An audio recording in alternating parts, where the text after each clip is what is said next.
So the 2024 NBA season is later this month, and because of that, I wanted to come on here and give my top 10 players at every single position in the league right now, and eventually, my top 10 players in the league overall. So, we're going to start things off with my top 10 point guards in the NBA, and yeah, before we do get started, please go ahead and hit that like button if you guys do end up enjoying this video, because it really does help out the channel. And of course, subscribe if you guys are new and you guys enjoy content like this, so you don't miss out on any new videos like the one you're watching right now. And I'm also trying to hit 2,000 subscribers, and once I do reach my goal, I will do a Q&A. But yeah, without further ado, let's go ahead and get this video started. Now, starting things off at number 10, I do have James Harden of the Philadelphia 76ers right now. James Harden did request a trade. He still has not been traded when I'm recording this video, which is October 1st. I don't know when he's going to get traded, and I also don't know where he's going to get traded, but that said, James Harden, he's still a really good player. I think he is still an all-star level guy. He can score the ball really well, and he can score efficiently. He's still an extremely good playmaker. He can rebound well, but that said, James Harden, he doesn't have the same burst he once had, and he's also not the same player he once was. Still a good player, but, you know, he's not the superstar he was when he was playing for the Rockets, and along with that, he does have a habit of choking in the playoffs. So, James Harden, he's still pretty good, just not the same guy he was, and I'm interested to see where he's going to go next. But last year, he did average 21 points per game, 11 assists per game, and 6 rebounds per game, while shooting 44% from the field and 38.5% from 3. At number 9, I do have Jaylen Brunson of the New York Knicks. When he was paid by the Knicks, a lot of people, including myself, we thought it was a massive overpay, but Jaylen Brunson, he proved us all wrong. He played like an all-star last year. I'd say right now he is the Knicks' best player, and yeah, he was just amazing. The guy, he's a really good scorer. He's great. He's a really good playmaker as well.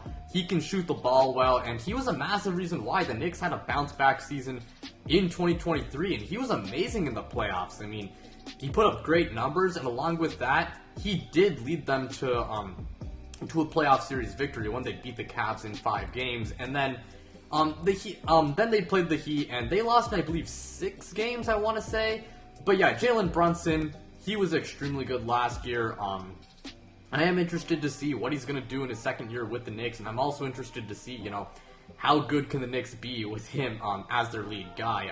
I don't know if he is a number 1 option, but I definitely think that he can be like a top 2 scoring option on a championship level team. But yeah, that's all I got to say for Jaylen Brunson.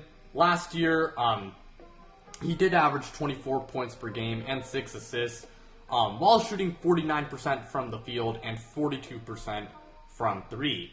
At number 8, I do have Jamal Murray, of my favorite team, the Denver Nuggets. I know I'm a Nuggets fan, so I tried to be as objective as possible when ranking him. Some people might disagree with ranking Jamal Murray ahead of Jaylen Brunson. I can understand if you have Brunson ahead of Jamal Murray, completely understandable, but Jamal Murray, getting to him, we all know how great of an offensive player he is. Defensively, he's fine. He's not a liability, but I wouldn't call him like some all-defense level defender either. And he's amazing in the playoffs. That man, I mean, in the regular season, he's good, but not great, which is something that did kind of hurt his ranking. But in the playoffs, that man he's absolutely phenomenal. And Jamal Murray, we all know that he played a very pivotal role in the Nuggets winning the championship last year, and yeah, he's just really good, and I have a feeling that Jamal Murray this year could actually make his first All-Star appearance. So yeah, last year in the regular season, he did average 20 points per game, 6 assists per game, and 4 rebounds per game, while shooting 45% from the field and 40% from 3. Now at number 7, we do have Trey Young of the Atlanta Hawks. I gotta say, last year Trey Young did have a little bit of a down season, which is why he did, I guess, slip down a little bit.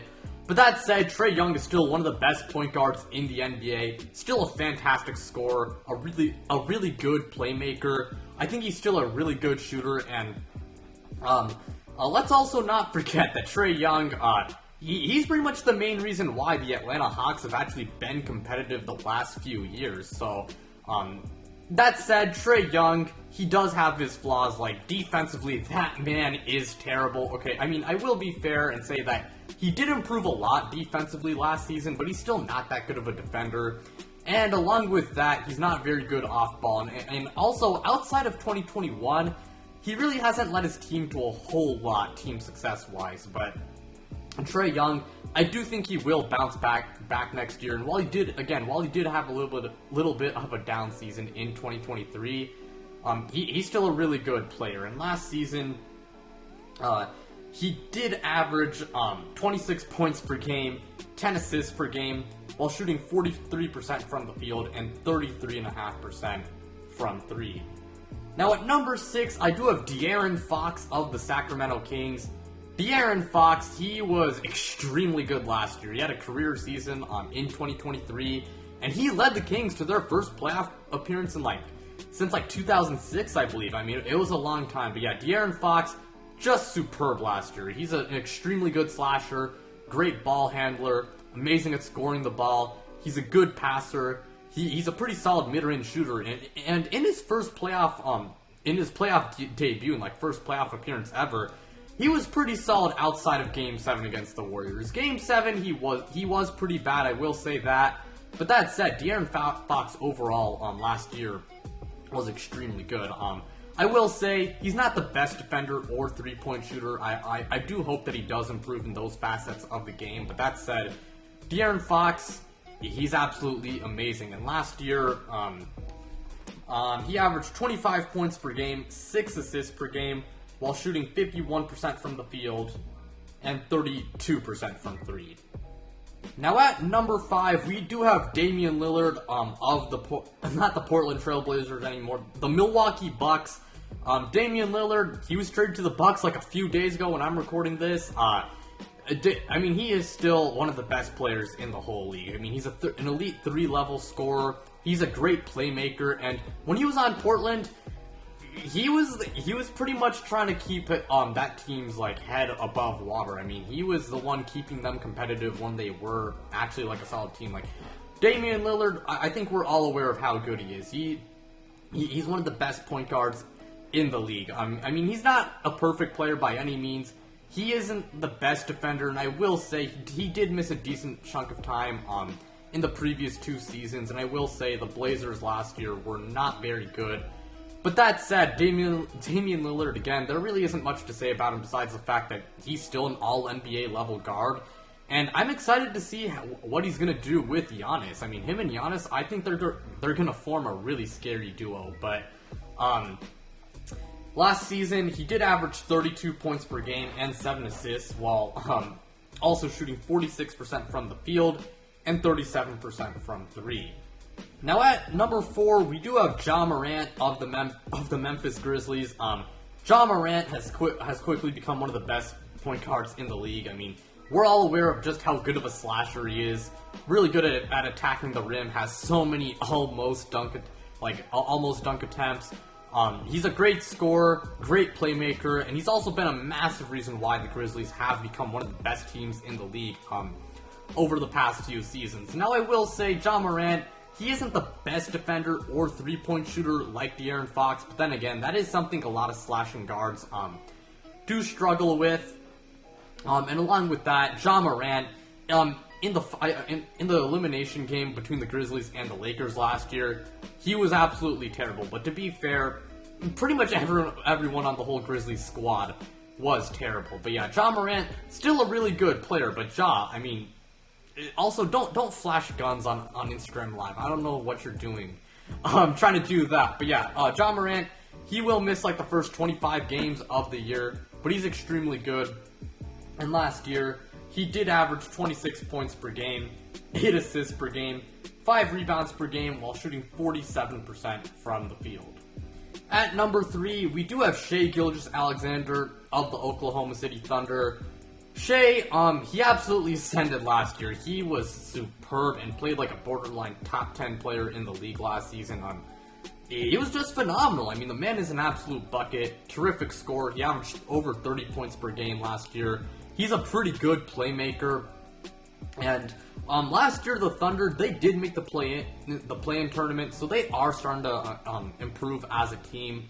But with that said, Shay GilAlexander, not exactly an amazing defender. He could improve as a three-point shooter as well. And along with that, while the Thunder did, take a big leap as a team last year, he is still, he's still yet to lead the Thunder to anything significant team success-wise as the number one option. But Shay GilAlexander, again, absolutely phenomenal last year. I think he's going to be about the same in 2024, and I do think the Thunder could be a little bit better than they were last year. So yeah, Shay GilAlexander, just absolutely phenomenal. And in 2023, he did put up numbers of 31 points per game, 5.5 assists per game, 5 rebounds per game while shooting 51% from the field. And our runner-up is Luka Doncic of the Dallas Mavericks. Luka, I think we all know the story with him. He's just an elite offensive player, to put it quite simply. You name it, scoring, playmaking, shooting, rebounding.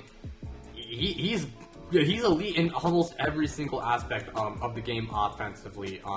And along with that, he's been the thing, keeping the Mavericks as a competitive team. We know that he led them to the Western Conference Finals 2 seasons ago. And yeah, Luka Doncic, again, I think we've all heard it a million times of just how damn good he is. But that said, he does have his cons. He's not the best defender in the world. He's also not the best off-ball player either. And along with that, the Mavericks, they did disappoint. They were a massive disappointment last year. It's not. I don't think Luka deserves most of the blame. But that said, it's also not really a good look, and he is the leader of the team, so he does, have to take some of the blame there. But yeah, that said, Luka Doncic, he's just amazing, and soon enough, I do think he will be a top 2 to 3 player in the league. Maybe even the best player in the league one day. I think that will happen, but one day. But yeah, last year, Luka, he averaged 32 points per game, 8 assists per game, 9 rebounds per game while shooting 50% from the field and 34% from 3. And at number 1, no surprise here, we got Stephen Curry of the Golden State Warriors. I'm going to try to keep this one quick. He's good. He's elite at basically every single thing offensively. He's the greatest shooter of all time, and we know that he's led the Warriors to a ton of success throughout his career and also recently as well. They won the championship just a few seasons ago. The only negatives with him, really, I can say is that he's not a terrible defender, but he's also not an amazing defender either. And along with that, this past season, in Game 6 against the Lakers, he was not very good. But that said, Stephen Curry, he's still the best point guard in the NBA. But last season, he averaged 29 points per game, 6 assists per game, 6 rebounds per game while shooting 49% from the field and 42% from 3. But yeah, that's gonna do it for today's video. Thank you guys so much for watching. It really does mean a lot to me. Again, like, subscribe, do all of that stuff, and check me out on social media and check out my new podcast down below. The links will be in the description. But yeah, without further ado, I'm out, you guys.